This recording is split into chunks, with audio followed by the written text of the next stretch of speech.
I'm here with Jim Tomberlin. You're the founder and senior strategist at Multisite Solutions. You all are providing consulting services for pastors and churches looking to do multi-site. Right. So this is a definitely happening thing right now in the church world, and I'm very honored to be interviewing you right now. Thank you for your time. It's great to be here with you, Steve. Good. Let's talk a little bit about the future of the church. Multi-site seems to be a definite part of that, but talk to us more. When you hear that phrase, future of the church, what comes to your mind? Well, clearly what you said, the multi-site model has become a tool now in the church's toolbox. It clearly is no longer a trend. It's become the new normal for healthy, growing churches. And so we will definitely see multi-siting continue to flourish and grow. As a matter of fact, we are seeing that. Our latest survey with Leadership Network that just came out at the end of 2013 revealed that now we're saying there's seen about 8,000 plus multi-site churches across North America. Wow. That's impressive. When pastors are considering going multi-site, what seems to be the rationale that either you're hearing or that you all try to instill in pastors thinking of doing it? It's a great question, Steve. You know, the early pioneers were motivated primarily to solve a space problem or zoning issue. Our churches were growing. We had found ourselves out of room, out of space, but it very quickly evolved beyond being a Band-Aid strategy to become a growth strategy for healthy churches of various sizes. But in our surveys, we asked the question, why did you go multi-site? Thinking it was because the answer would be, well, we were out of room, out of space, or restricted by zoning laws, and that was for some. But the vast majority was no, we became convinced that this was the best strategy for us to reach and serve more people. Let me just back up and give you a simple definition of a multi-site church. A multi-site church is basically one church that meets in multiple geographical locations under one leadership and budget. That's at its core of what makes a multi-site church a multi-site church. Whether you're a multi-site church or a standalone church or a church plant, a new church start, as far as the public's concerned, it has the same look and feel. They're all the same. Sure. And when someone drives by a multi-site campus or walks by it who doesn't go to church, they see people worshiping, carrying Bibles, doing things that churches do, they conclude that's a church. They don't think, oh, that must be one of those multi-site churches.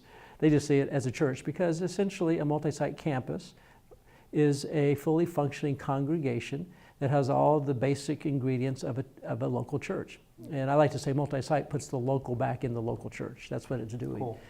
And so now sometimes in the church community we see it a little differently perhaps. But as far as the communities that we're trying to serve, it's a local church. How do we keep these multi-sites, though, from becoming two-dimensional? I'm not sure what you mean by two-dimensional. I saw that in your question. What does that mean? Yeah, let me explain that further. But I guess when I have the assumption that going to a multi-site campus, you're going to, sure, there may be the same amenities, meaning there may be a kids ministry running, there may be a coffee bar running, some of the things that I guess you would be used to at a core church. But coming to a multi-site, maybe there's the lack of a person being the representation of, you can connect to that person. Instead of me seeing them in person, physical appearance, I'm actually seeing them on a screen. And I can go to that place, essentially watch a movie, and leave. Mm-hmm. How do we keep it from just becoming a movie experience and more interaction? Well, you've addressed a lot of the misconceptions about multi-site that people have from a distance. First of all, I would say of the 8,000 or so multi-site campuses or multi-site churches across the nation, only about half of them use video. About half have local live teaching pastors.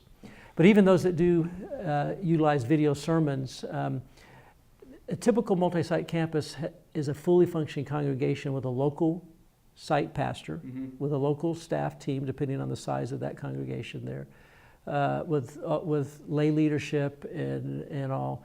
And so it's not like you're going to a movie theater where there's nobody there to engage with you personally. Sure.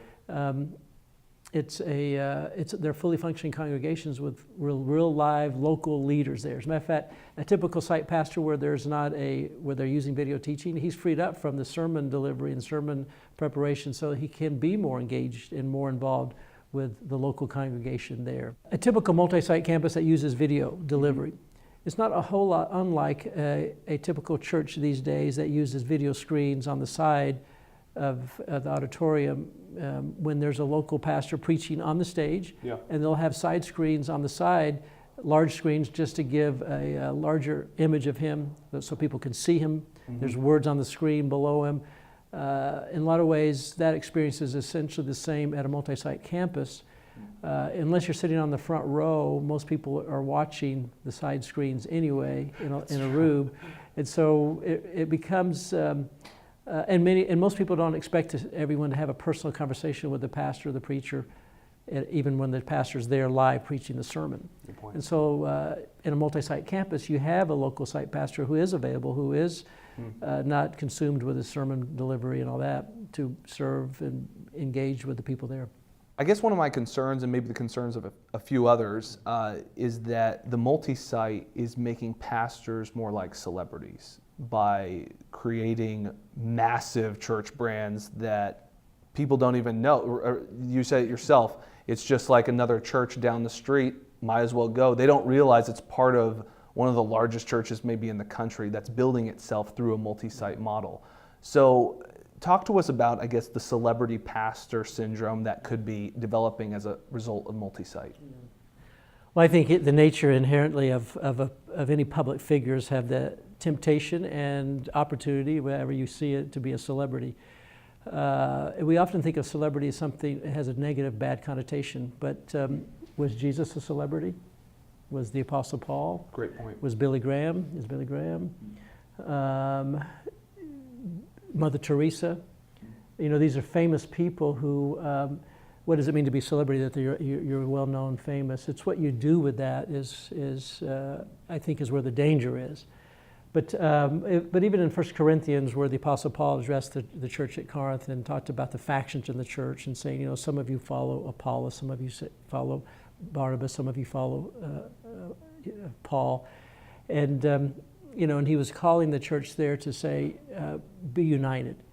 And, but he went on to say, later on in one of his letters, follow me as I follow Christ. And so I think that's the real determinant. Are these well-known, famous people, and they become well-known because of their gifts? What do they do with that in terms of their motivations and how they utilize? Are they building themselves for themselves' sake, or are they using their gifts to build the church that they're called to serve and pastor? But and so I think the celebrity issue is: are they leveraging that for kingdom gain? That's what a Billy Graham did. Or are they using it for their own personal gain? That would be an abuse. But I think every generation is going to have individuals who emerge, who have certain gifts that connect with the masses. And so how do we leverage that gift for the greatest kingdom gain is the real issue. Not as, is it wrong to be famous? But one of the criticisms of multi-site churches is that this is, in the early days at least, not so much now, but that the multi-site model is really just a vehicle for celebrity pastors to promote their brand or their celebrity. But I found that working with a lot of those pastors across the country who are well known and who are gifted as communicators and as leaders, the vast majority that I feel have a desire: how do we best leverage the gifts that God has given us to reach and serve more people? And not be about me, but about the good news, about the gospel, about Jesus. I love what someone often say: how do we let's do this to make Jesus more famous in our community, and so that his fame would spread, and that he would be the talk of the town, not my church or my pastor. That's great. In regards to multi-site, you have Europe, you have Africa, South America, Asia. What's multi-site look like in those countries? Well, it's interesting you just mentioned that. Just this week, I received a call or an email request through my website from a large church in Moscow, Russia, 3,500 people who wanted to talk to me about multiple campuses now. But for the last 5+ years, every year, I've been working with churches in England, Germany, Switzerland, who are multi-siting, who have churches in the several thousand range, wow, who are multi-campusing. This is unheard of in Europe for the last couple hundred years to have churches of that size and scale, but that's happening. And so in our last survey with Leadership Network, we had a number of countries. It was the first international worldwide survey of multi-site churches. So we're hearing from Asia, Europe, Africa. I've been working in South Africa for the last number of years. There's a number of growing multi-site churches there. So yeah, this started perhaps in America 15, 20 years ago, in the mid-90s perhaps was when it started, but it has gone way beyond the United States. But in a lot of ways, Steve, this is not a new idea. You know, if you go back to the New Testament, the church in Jerusalem, it was a church, if you add up all the numbers there that the Holy Spirit records, was a church of about 30,000 people.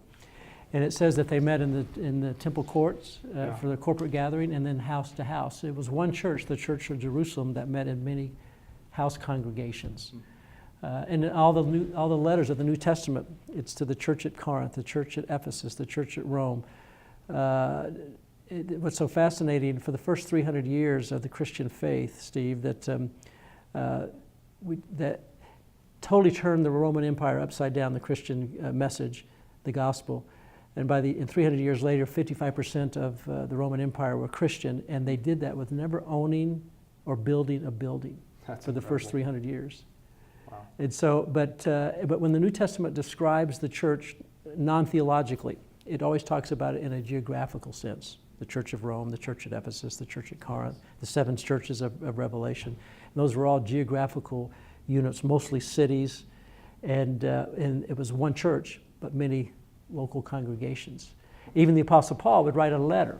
He would write a letter, and he would send it to to the church in Corinth, Ephesus, Colossae, and say, read this to all the congregations in Corinth.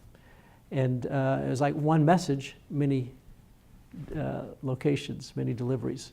That's great. So we fast forward into 2,000 years later, one message. Now we have a different kind of horsepower or pin power, but same concept though. One message. Those letters are read over and over in the different congregations. Many of those became the letters of the New Testament.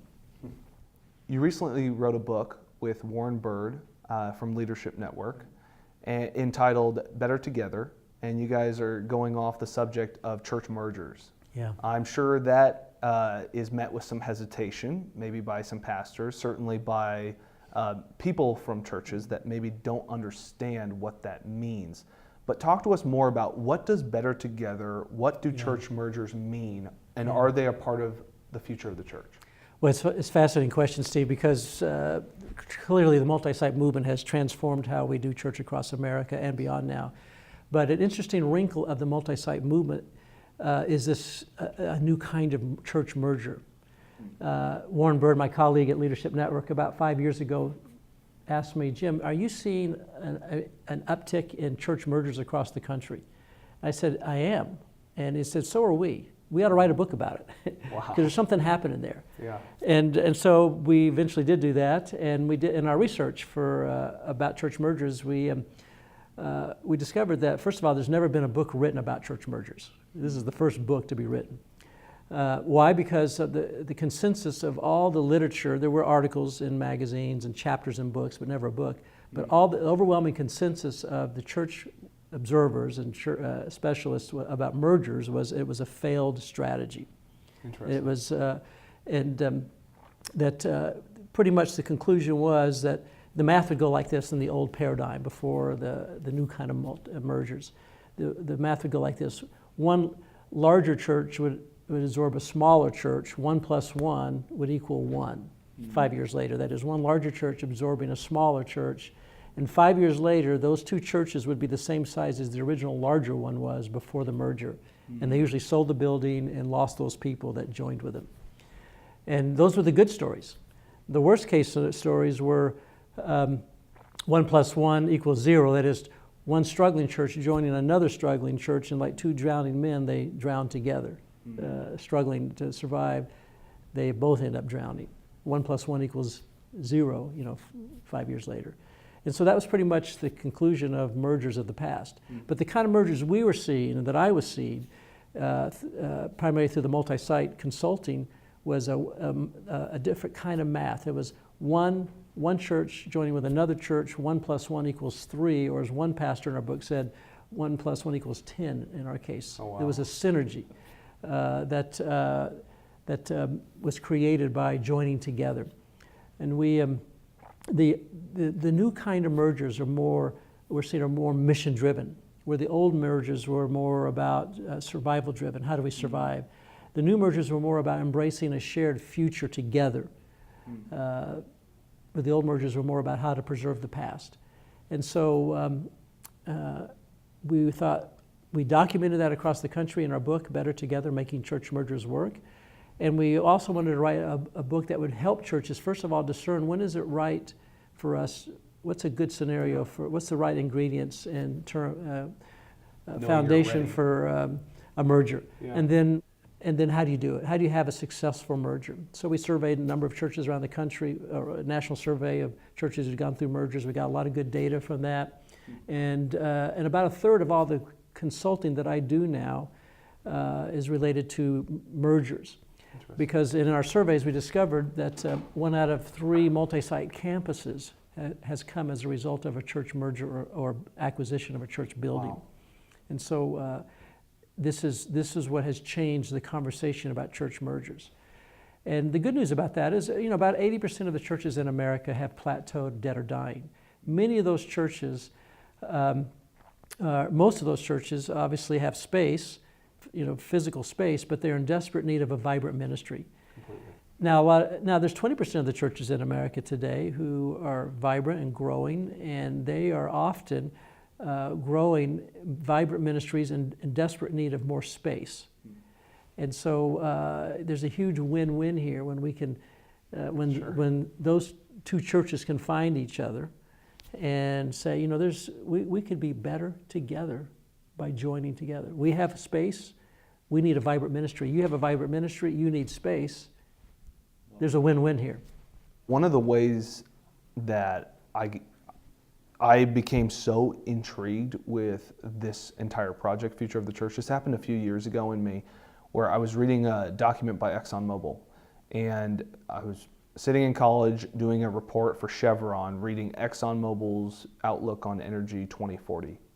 And in it, they outlined every single thing they were going to do in the year 2040. And I was thinking, that is awesome. Why doesn't the church do that?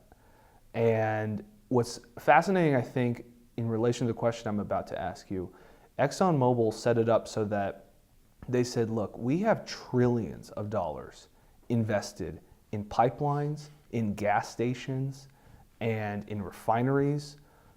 Oil is not going anywhere as ExxonMobil is concerned. Okay, so in 2040, you're still going to be pumping your car with gas because that's what ExxonMobil does. Whether they're right or wrong, they made a very clear stance about that. And I mean, they're talking about 25 years into the future. So it's fascinating to me. And I thought, whoa, from the church, that just hit me. We have billions of dollars invested in church land, buildings, equipment, infrastructure, essentially. And we are, you said it yourself, 80% of churches are either plateaued or dying. That's a heck of a lot of churches out there that have a lot of money invested that we might be pretty scared for about their future success. What do we do about that? Yeah. What do we do about this massive, again, there's 300,000 churches in America, over 300,000 churches, billions of dollars in it, possibly trillions. Mm-hmm. How do we make the most effective use out of our churches? This could go on forever, this conversation, but talk to us about it. Well, your Exxon analogy is fascinating because the question I would ask Exxon would be, are you in the oil business or are you in the energy business? If you're in the oil business, I don't know that oil will be the primary energy source 40 years from now. Good point. And so, but the analogy is this: is the church in the church building business, or are we in the life transformation business? Great question. And unfortunately, we've made success in America, maybe Western Christianity before America, Europe and now America. We've made success, certainly in our last few generations here, all about a building. And the bigger the building, the greater the success. For many people, the end game, unfortunately, for many congregations, the end game is a building.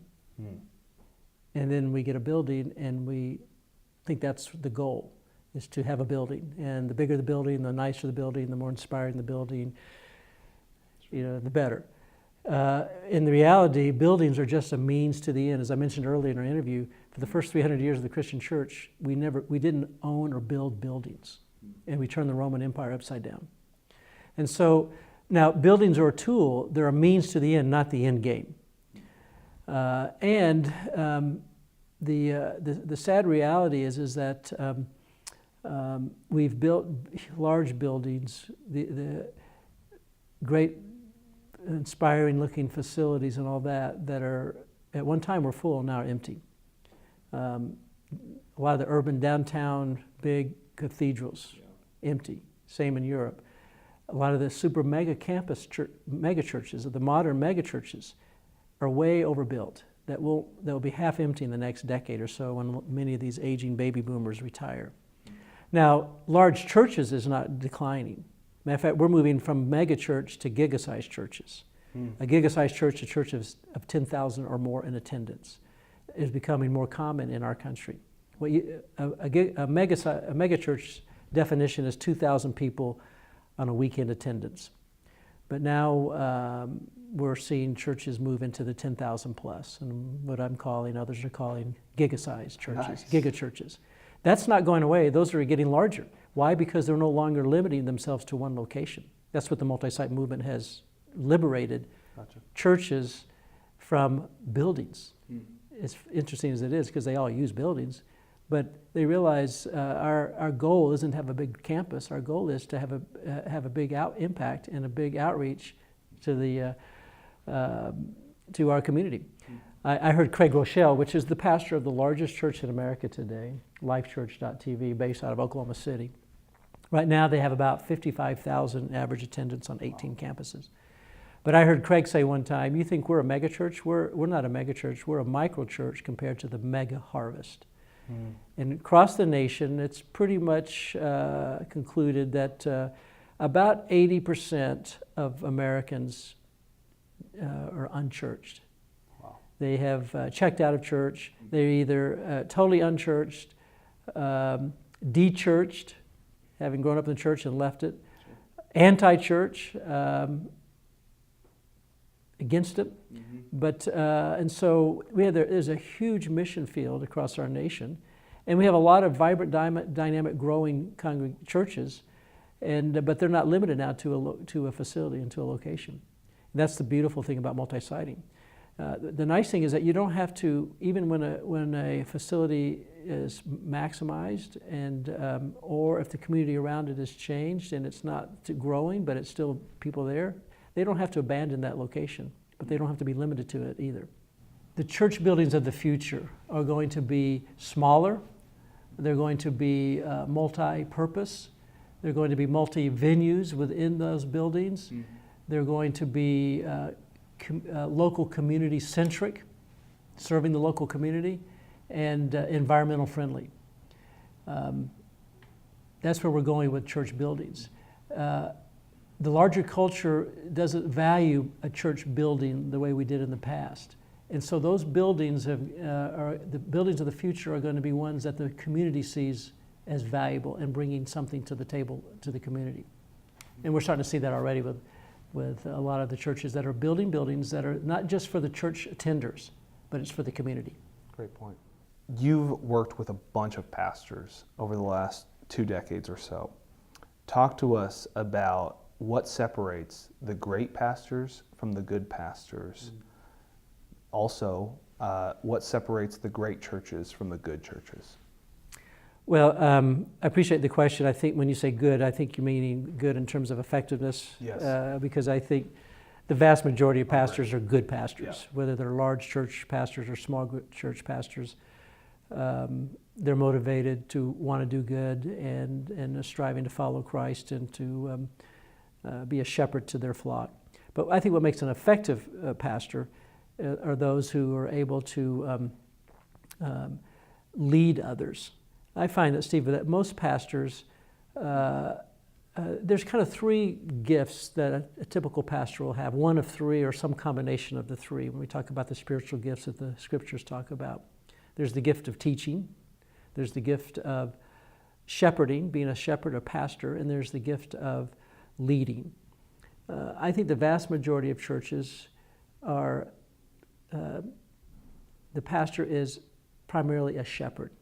Shepherds don't necessarily have leadership. If they're just a shepherd, they tend to have a small congregation because they're caring for their handful of people.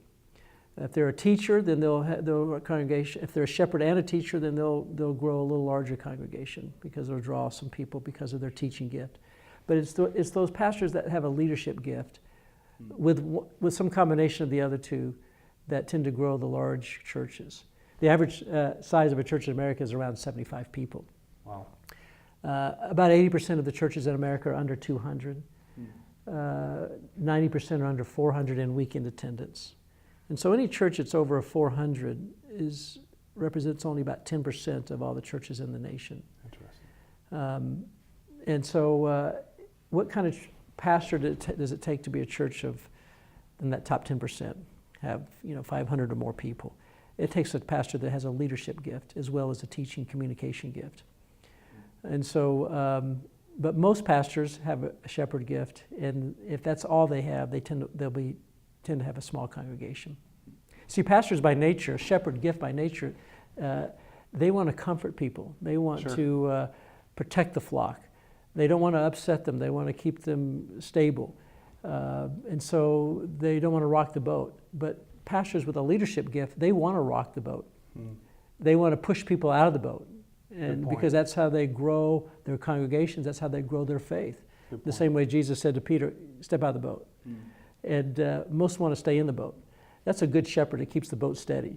But a leader likes to rock the boat to force growth, growth, I mean, not just external growth, but personal growth and so leaders by nature tend to do that. And by being a leader, they're more comfortable of empowering and releasing others to do things that can extend their ministry way beyond their capacity. But every generation will have a combination of all those kinds of leaders and pastors. And every generation will raise up gifted communicators that draw large crowds, and who can turn those large crowds into followers, and volunteers and volunteer leaders. Every generation will have that, and the video concept is not going to stop that. That's only going to provide another vehicle for those kinds of leaders to get their message out. All right, so one of the reasons we started Future of the Church was there was, I guess from my perspective at least, a seemingly lack of collaboration among pastors in local communities. You possibly saw it on a bigger, larger scale in conferences and pastors getting together and it's a hoorah type weekend. But practically speaking, I guess as someone, again, I don't work for a church, but being just a church member, I guess I wasn't seeing the collaboration I was hoping to find with leaders. Yeah. Talk to us about, is that truly a problem, or are we seeing a turnaround in that? Clearly we're seeing more collaboration today than we saw a generation ago. A lot of times when our culture was more a church-going culture, maybe there was more competition and less collaboration. But today, clearly, we're moving into a post-Christian culture in America, and we realize what I have in common with my brothers and sisters in the body of Christ across town or across the nation, even though there may be a lot of differences between some of our theological beliefs or practices, that what we share in common is greater than our differences. And this is happening all across the country, where local pastors and church leaders and kingdom leaders, that is, people who are in the marketplace but who are followers of Christ, who often have found the local church to be not a very collaborative place, and they had to go outside the local church to collaborate with other like-minded kingdom leaders to get good things done in their community. That's changing. Pastors are beginning to realize that those people go to our churches. We have a lot of influence with those people, and if we could be more collaborative with the other church leaders in our community, we could make a big difference together in this community. I hear a lot of times churches say, no one church could change this community or our city, but the church could. And the church involves local churches, local congregations, but it also involves those kingdom leaders that are in all the different domains in every city, in every community, whether it's the government domain, the marketplace, education, entertainment, and all those different domains. Education, there are significantly well-positioned kingdom people who have kingdom values, who share a common faith in Christ across those domains and across many congregations. And pastors have the unique opportunity to give permission and foster that collaboration, and that's happening all across the country. There are networks growing of church, often led by local pastors, who say, let's work together. What can we accomplish together that we could never accomplish separately in our city? Yes. And so we've seen a lot of movement on dealing with feeding the poor, feeding the hungry, housing, shelter stuff for those who have that.